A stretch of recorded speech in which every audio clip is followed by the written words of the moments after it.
Today we will be going over some of the key differences between the Shore 920 and other moisture testers you may be considering when purchasing a new moisture tester. Specifically, we will be comparing the 920 with the Dickie John Mini GAC and our lab-certified Steinlight SL95 moisture tester. First, let's review the Shore 920. This tester weighs only 5 pounds and is made of thick aluminum. It can run on 6 AA batteries or a 9-volt AC adapter that is provided with purchase. The 920 comes with 34 pre-installed commodities to test, but is capable of testing many more.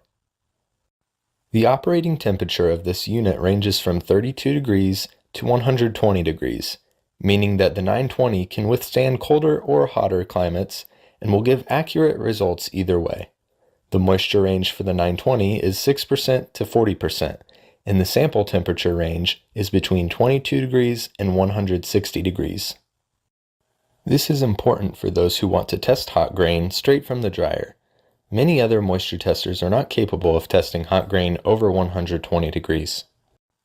Some of the benefits of this model are its durability, its ability to test hot or cold grain, the fact that it is AC adapter compatible, and its large display and backlight for when you're working in a dark environment.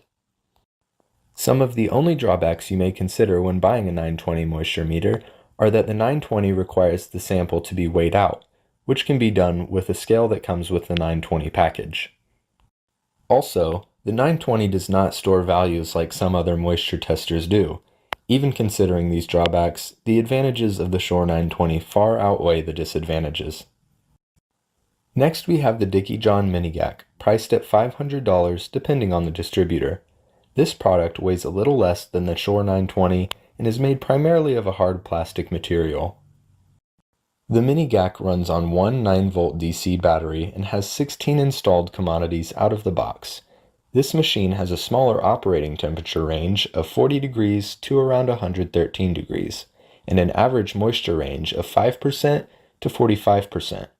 Compared to the Shore 920, the Mini GAC has a much smaller sample temperature range of 32 degrees to 122 degrees Fahrenheit, almost 40 degrees less than the 920.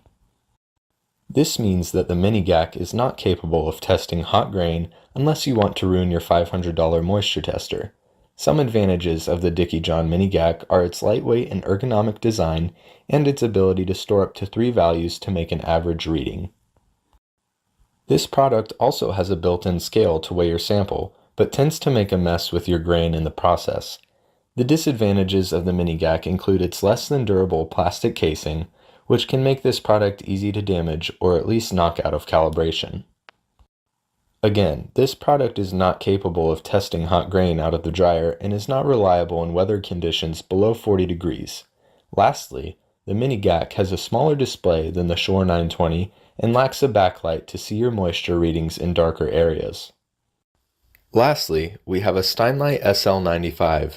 The SL95 varies in price, but usually sells for around $4,000. The unit shown has been recently certified for accurate results. This product weighs 30 pounds and is made of heavy metal sheeting, which obviously means that this guy isn't going in the combine. This tester tests all the grains that you would find in a grain elevator. The operating temperature for the SL95 is room temperature since it's stationary, and has a moisture range a little lower than the Shore 920. The SL95 has a sample temperature range of 35 degrees to 110 degrees. Some pros of the SL95 are that it does not require a weighed-out sample, and doesn't make a mess during testing. This product also provides test weight, which is something that the Shore 935 is capable of. Now, since we know that this Steinlight is certified for accurate results, I'd like to compare the accuracy of both the Shore 920 and Dickie John Mini GAC. First, we'll get our measurements on the SL95.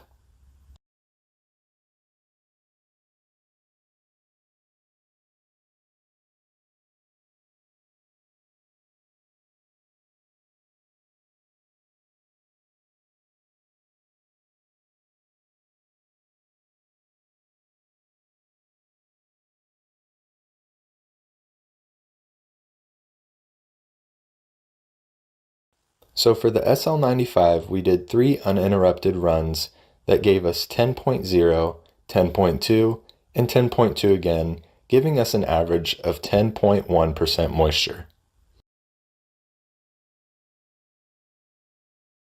Next, we'll do 3 uninterrupted runs on the mini-GAC to see how it compares to a certified commercial unit.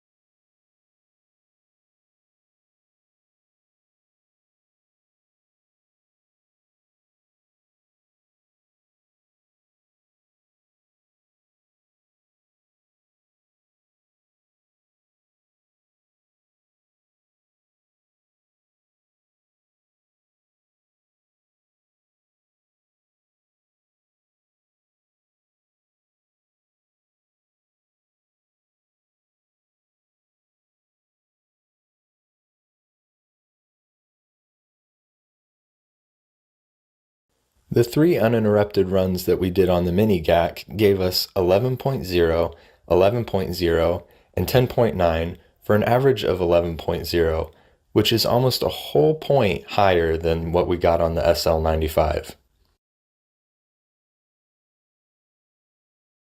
Lastly, we'll see how the Shore 920 compares to the SL95.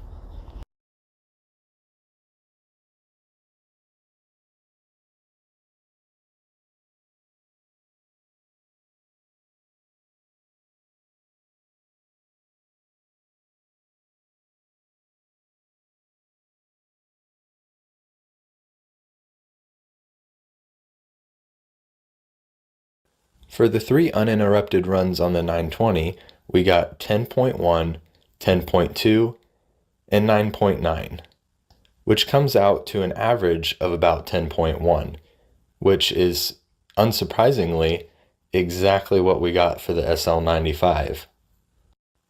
Now keep in mind that the SL95 is a certified lab unit, which means that the 920 lines up perfectly with the same type of unit that would be used in a grain elevator. Today we went over some of the key differences between the Shore 920, the Dickey-John Mini-GAC, and the Steinlite SL95. We also did a demonstration showing the differences between the Shore 920 and Dickey-John Mini-GAC when compared to a lab-certified Steinlite SL95. We hope that you've learned something from this video and that you're better equipped now to choose your moisture tester. Thanks for watching and have a great day.